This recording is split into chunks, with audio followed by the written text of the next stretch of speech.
that, coming in for a live ground hoist. Copy that, clip it into the carabiner and give you a signal to hoist.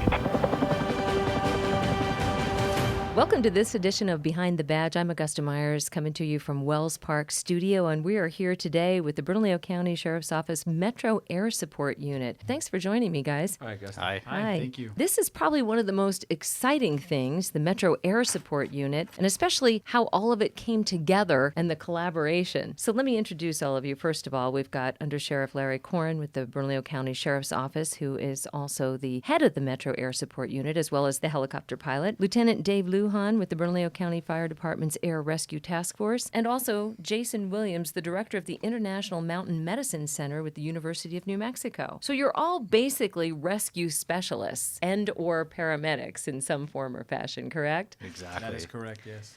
Talk to me a little bit about how the Metro Air Support Unit was formed. Back in approximately 2000, the Bernalillo County Sheriff's Department was looking to start an air unit to take care of law enforcement needs. We ended up acquiring 2 helicopters. One was an MD-500 and the other was a military surplus UH-1H, or otherwise known as UE. When we acquired it, we were thinking on the lines of possible SWAT insertions and things of that nature. But over time, we found out that we could do some fire bucket work and help out with the wildland fires. And then within the past 10 years that we've been getting into the search and rescue aspect of helicopter operations. And so we're pretty much just talking about that one mission. So we have 3 missions: the law enforcement, the firefighting, and the search and rescue. And now you're combined under one unit, basically. Yeah, as far as the search and rescue side of things, we started to really just pretty much take care of searches. So we'd locate people who were lost or injured out in the mountains or out in the desert, and we would fly overhead, circle around, and basically point out where they are and get ground crews over there to help them. That takes a lot of time, especially when people are cold or they're injured. That time is critical. It depends on the patient. As in any rescue mission. Yeah, absolutely. Unfortunately, after seeing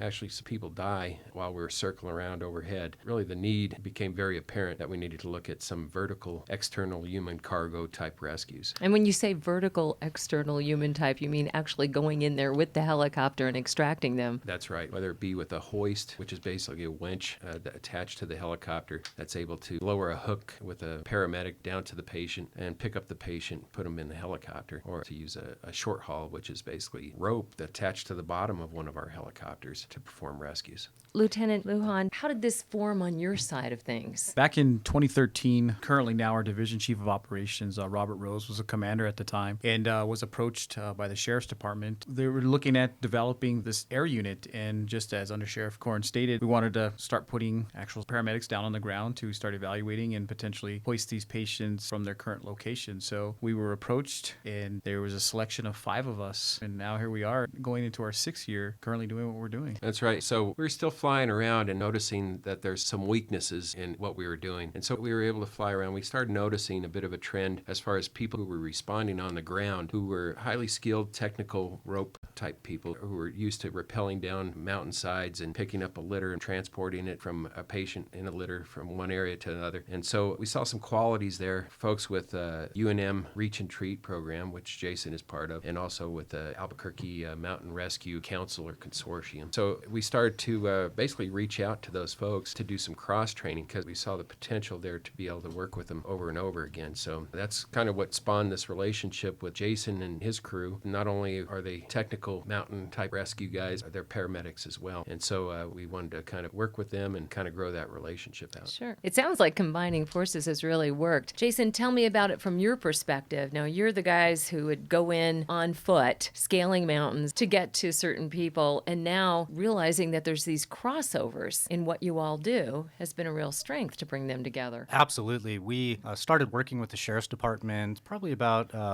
maybe 5 or 6 years ago on the ground response. So we'd be the rescuers on the ground, whether it just be a search or a technical rescue operation. We'd see the helicopter flying overhead and we'd have some good radio communication and we'd start to work more closely together. But then over time, we realized that there was a potential for a collaboration where we could actually provide our paramedics and our physicians at the University of New Mexico, who are also very adept at technical rope rescue and can move in the mountains very well, that we could actually provide our service to the Bernalillo County Sheriff's Department and their helicopter. And what's pretty interesting is part of our program is really looking at mountain rescue day in and day out. It's our full-time job at the university. And we see that mountain rescue services from all over the world, the ones that have a strong helicopter component, typically have very good outcomes because they can reach patients very early. They can provide rescue care and medical care very early, and then they can also evacuate and extricate those patients very quickly if needed. In these situations, time is the critical component. What makes this collaboration so unique? I think the uniqueness about this program is that you have a sheriff's department working with a fire department on rescues, coupled with basically an academic side. And so that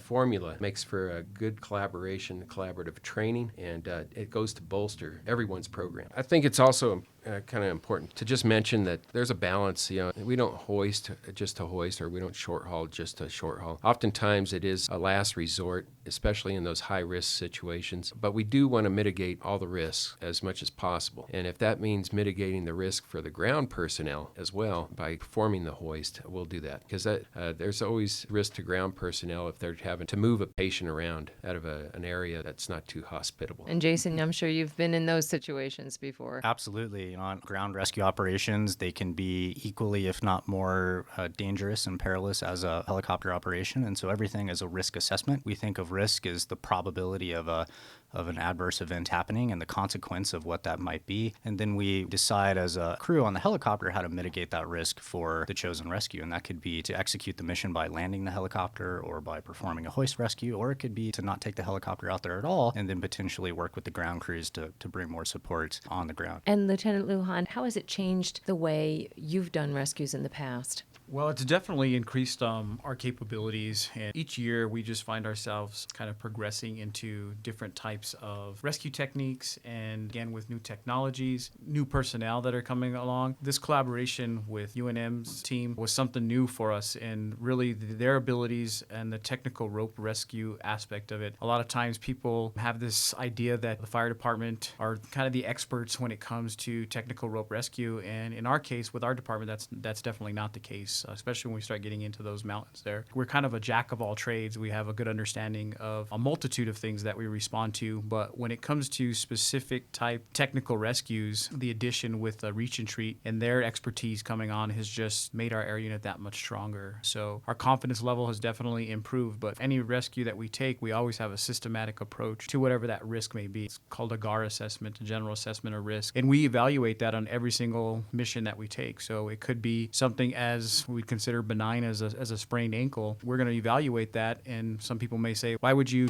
go try to hoist or short haul a sprained ankle out? Well, we're looking at a multitude of things, and that could be the crews that are on the ground. It could be the time of day. By us taking out somebody who has a potentially just a sprained ankle, we're reducing the risk now for the people that are on the ground so that they don't necessarily have to carry that patient out on a Stokes basket, utilizing a multitude of personnel, whether it's aid or volunteer, that are out there. We kind of use our organization as what we call a force multiplier. We have the ability to eliminate some of that risk by going out and performing some of these rescues. It also puts those people back in service. That's a good point. The taxpayers pay our fire department to be in their respective districts to be able to respond. And when we're pulling out units for long periods of time for a potential rescue like we are in the mountains, sometimes those can be 3 to 24 hours in duration. So if we have the ability to get somebody off the mountain in a fraction of that time, within an hour, where it would normally take between 3 and 5 hours, we're going to evaluate that. That could be the main reason we actually do the rescue, so that we can get our units that are supposed to be in their response areas back to their response areas so that they can respond to other emergencies. Now, you've had some rescues that were pretty dramatic, I would say. Tell me about those. Yeah, so we had a male subject that was up in the Elena Gallegos area, suffered a medical episode. This individual was having a heart attack. Ground crews made contact with them, and it took about a little over an hour to actually make contact with them. And in doing that, they started walking with the patient, and as they started to medically assess this individual, they realized that this man was having a heart attack. So if they were going to continue to walk with this patient, they had the potential of exacerbating his condition, just making it worse. So this continued collaboration with even other ground agencies, with Albuquerque Mountain Rescue, with APD Open Space, they knew what our capabilities were. So they immediately decided to go ahead and dispatch us out there. This could have made the difference in life and death for that person. We're chalking this one up as a true save. We feel that this gentleman's life was saved because when he was transported,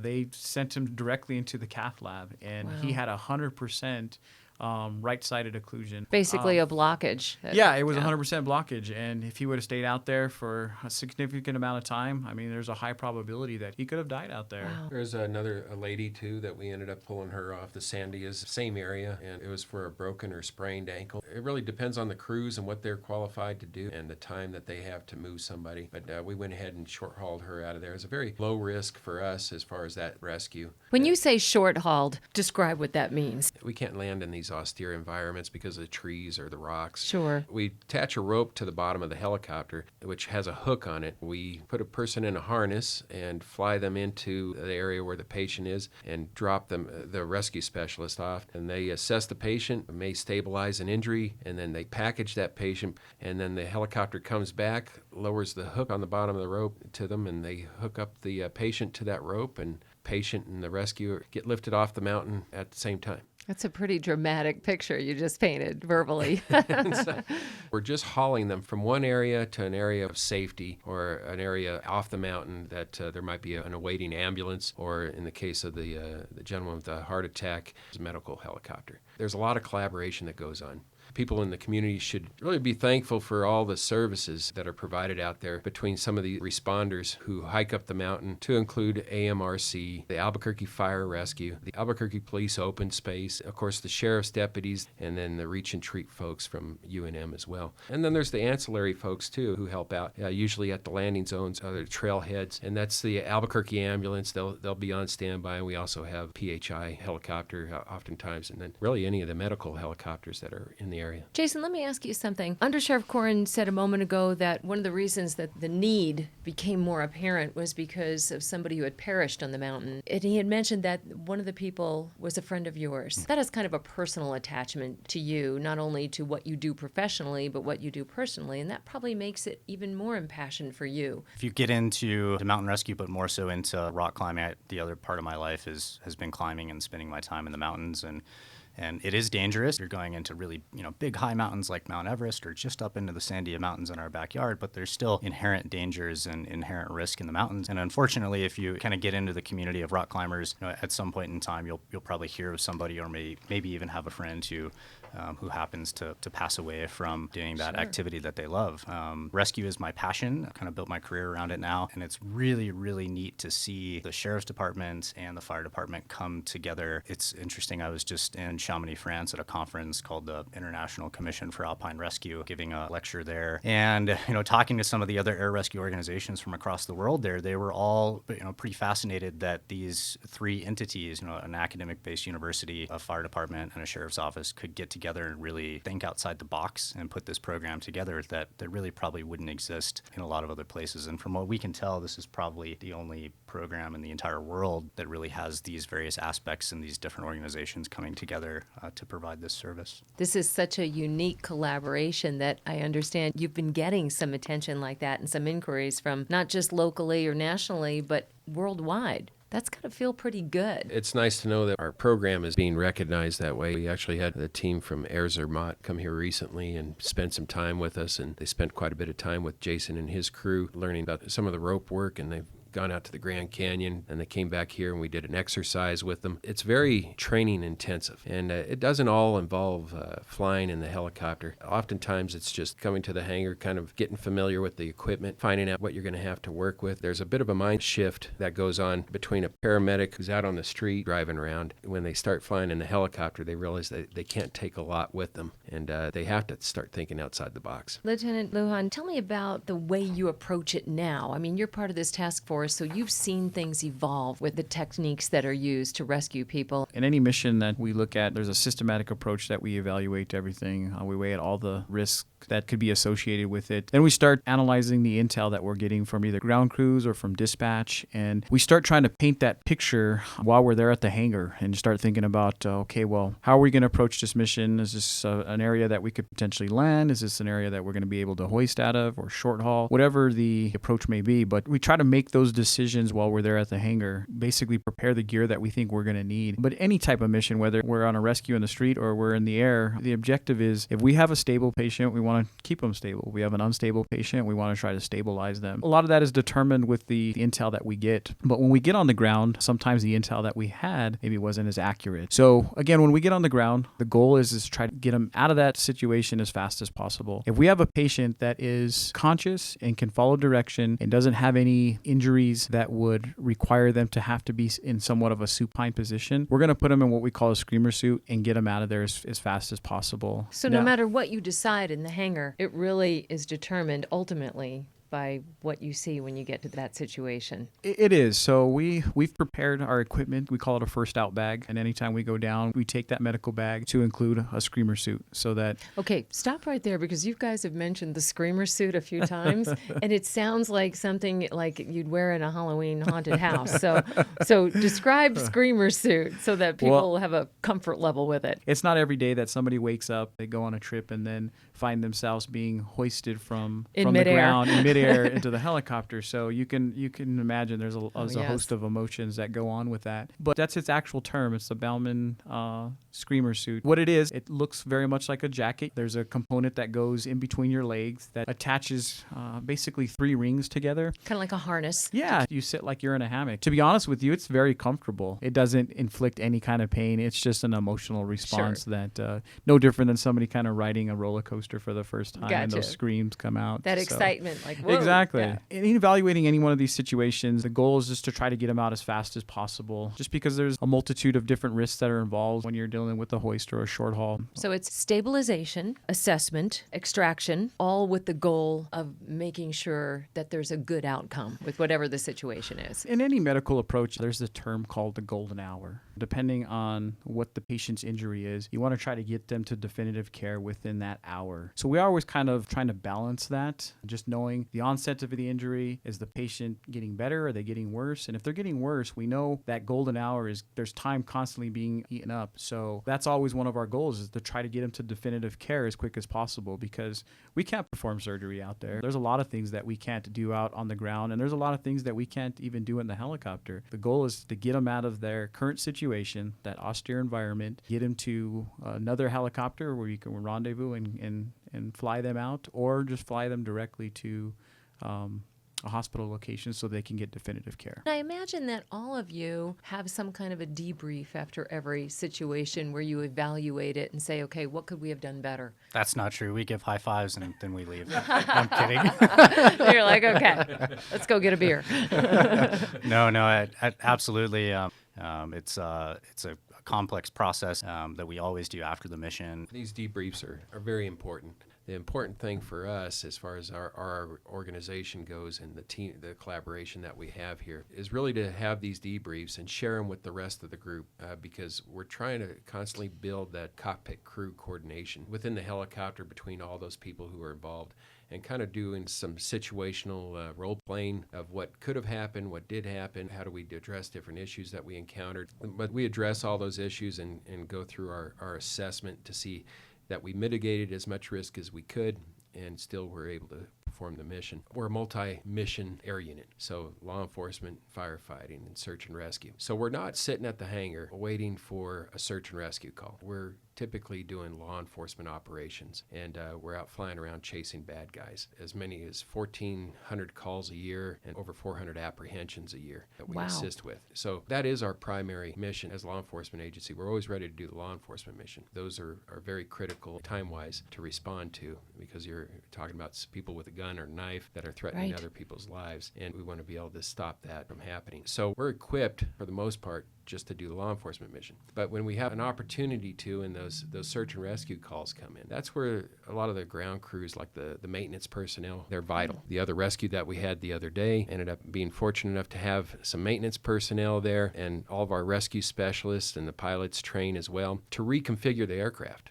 So that includes popping off doors, setting up belly band systems, rope systems, making sure to inspect the hooks. There's a number of things that go on. We were pretty efficient at it the other day. I think we had the A-Star reconfigured within about 10 minutes, which is outstanding. Normally, if I'm doing it myself, it'd take about 45 minutes. That helped with our response time. So it's critical to have that crew coordination throughout the unit, not only the guys who are working primarily on the ground maintenance-wise, but the guys in the helicopter. I forgot for a moment with the three of you sitting here that you have other jobs too that you were trained in first that you have to respond to. It's almost like a TV show, where all of a sudden you get the call and you have to switch hats for a moment and go into rescue mode. That's something that we practice routinely as far as reconfiguring the helicopters, getting the correct weight and balance calculated, and making sure everything's operational before we go out on that mission. It's got to feel pretty exciting. It's got to be an adrenaline rush too, to be able to kind of coordinate, get to the scene, figure it out, and extract somebody, whatever that takes. It's got to feel pretty good to do that. I think every single one of us do this because there is that adrenaline factor. All of us are a little bit of adrenaline junkies. That's why we do this type of work and we're in the profession that we are. This past Monday, the three of us, we conducted a mission out in Socorro. For me personally, having these two, it just gives me such a sense of confidence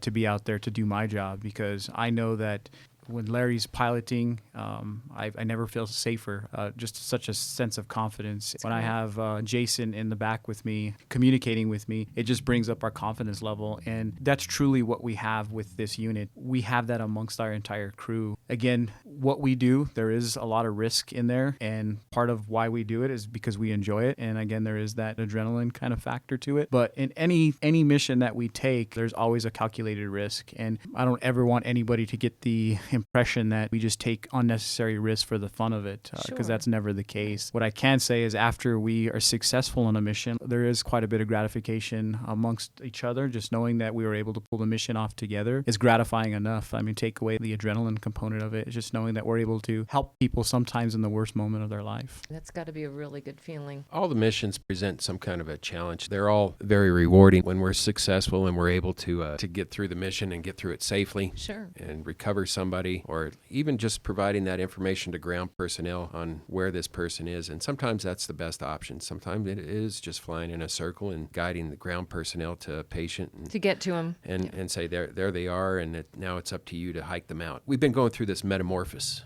as far as our helicopter capabilities and our crew capabilities. We've grown from basically just a law enforcement operation to law enforcement with paramedics, now law enforcement paramedics with rope expertise and extrication type expertise. So it keeps on growing, and along those lines too is the capabilities of our helicopter keep on growing as well. That's right. You got a new engine recently, didn't you? Tell me about that. Yeah, so we needed a more powerful engine basically, because the more power we had, not only the more capable we become as far as accomplishing these missions, but it also provides that margin of safety for us. For example, a hoist rescue that we were pulling off at, let's say, 8,000 feet a year ago was pretty close to our margins, and now there's a wider margin for us, a bigger safety envelope for us to play with doing that same rescue. And we could take on a little bit more weight. We could fly a little bit higher without as many concerns, not be too worried about the power limitations on the helicopter. That was through a Office of Emergency Management through the county. They acquired a grant for us to buy a new engine. That's wonderful. Like I said, it's kind of a metamorphosis that we're going through. A lot of it has to do with the equipment on the helicopter, the personnel, even some of the technology that we're looking at investing in now as far as more high-tech cameras with thermal imaging, high-definition cameras that will help us